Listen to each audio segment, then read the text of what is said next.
Thank you very much. Let me stand on existing protocols. I'll make three very quick points.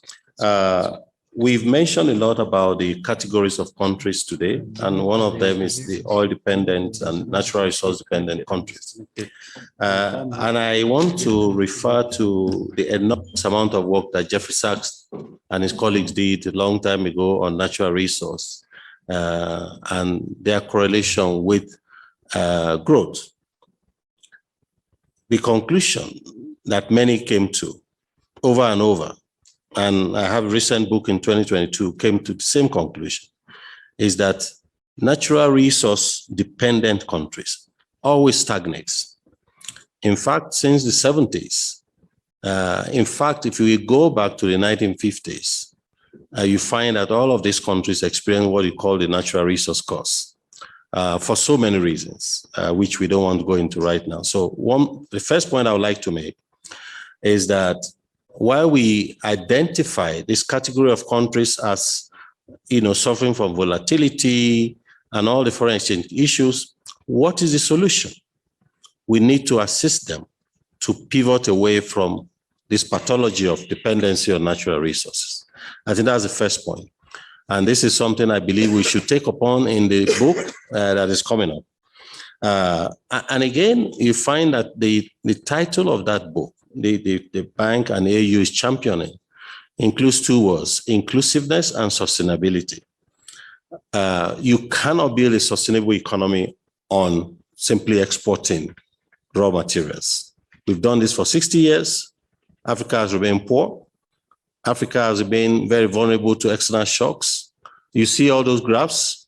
In 2020, all of those countries that depend on oil and minerals, they simply just went to negative growth. So I think we need to address this. It also doesn't help with inclusiveness because minerals and oil, they are all what you call enclave economies. They are unlike manufacturing that's spread all over the geographic space of a country. So my second point will be that Africa should go back to the basics. We should be production focused. We started in the 70s by we did a lot of industrial policies. Many countries actually went ahead to acquire technologies. Many of them didn't work, including my own country where we have several capital intensive industries, steel, petrochemicals, all of them. They all went down the drain after the structural adjustment program. We need to go back to the basics. Countries that want to develop need to develop their industrial manufacturing capability. What you don't see this day is the analysis of people like Caldor and all of that. You don't see them in World Bank analysis. It shows clearly that the faster the growth of manufacturing output, the faster the growth of your GDP. And that came to the point that Jeff is making. If you want to grow faster, you have to manufacture.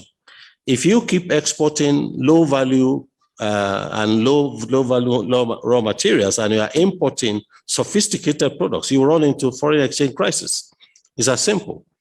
If your rate of import is far higher than your rate of export, you will not balance your accounts. So it's as simple as that. So, and the third point, and I have one last point, is that the Africa Continental Free Trade Area should not be just a trading area. Dr. Additional has said it many times.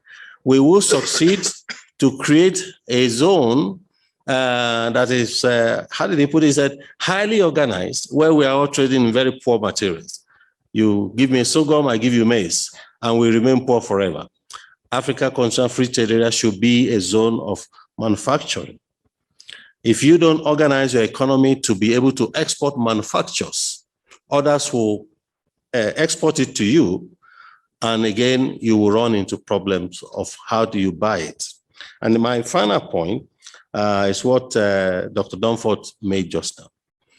Africa, we have repeatedly said, has 65% of all uncultivatable arable land in the world. We need to industrialize agriculture. We need to industrialize our rural areas. The bank is working on the special agro-industrial processing zones. And I believe that this is one thing that I'm very strongly convinced about will revolutionize Africa's rural and in fact also urban areas. Thank you very much.